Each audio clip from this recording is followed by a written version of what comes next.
Right, the World Chess Championship final is any sporting discipline is something that's expected to be the biggest calendar event. That's what we all wait for. And of course, there was a lot of buzz around the World Chess Championship too. Despite the 14-match competition being touted as a one-sided affair in D Gukesh's favor, it started off with a bang though, with China's Ding Chillin drawing first blood.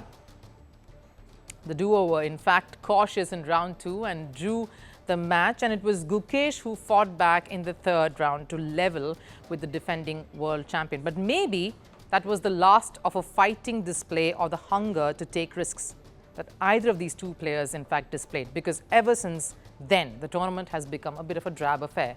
So say the experts.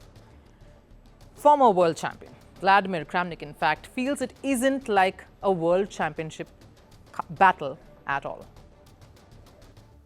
Both players were making mistake after mistake, strategical mistakes, as if they don't get the sense of the position. I expect something a bit more from a world championship match. If I want to enjoy chess as just a game of calculation, I would rather watch a world championship of chess engines. Now, while Kramnik was critical of the mistakes both the players were making, former world champion Magnus Carlsen was more brutal and honest, much like he is with anything he weighs in on. But he was particularly critical of India's 18-year-old chess prodigy. Gukesh has generally not impressed me.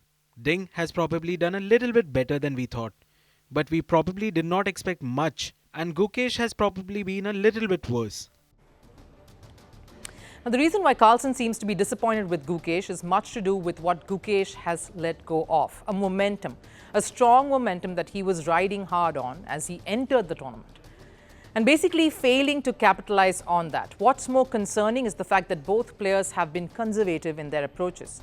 And in a world championship event, it's usually the 6th round, right before that midway mark of this face-off, that really tends to see a shift in the way things might progress thereon.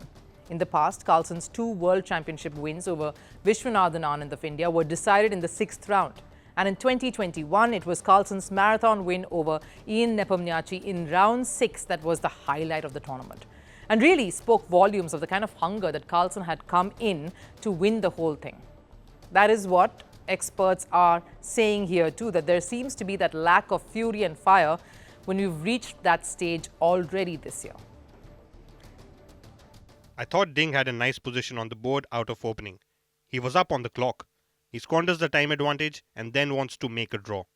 Gukesh declines and plays on. Very, very hard to judge. Very strange game. One moment that came after the 6th round seems to be the highlight of the tournament so far. And no, it was not involving any of the moves that either of the players made on the chessboard so far, but rather a funny episode that happened at a press conference.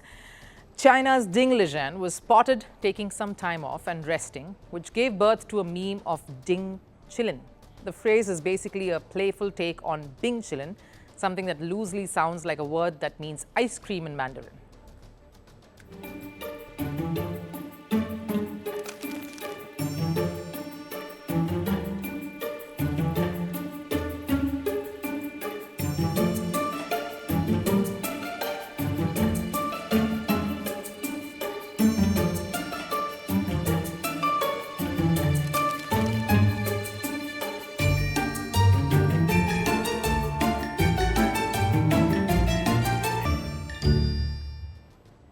It's a phrase that got popular in John Cena's promotional video during a visit to China in 2021. But apart from these memes that has brought some laughter and broken the icy cold deadlock, the tournament has been a bit of a snooze fest for many.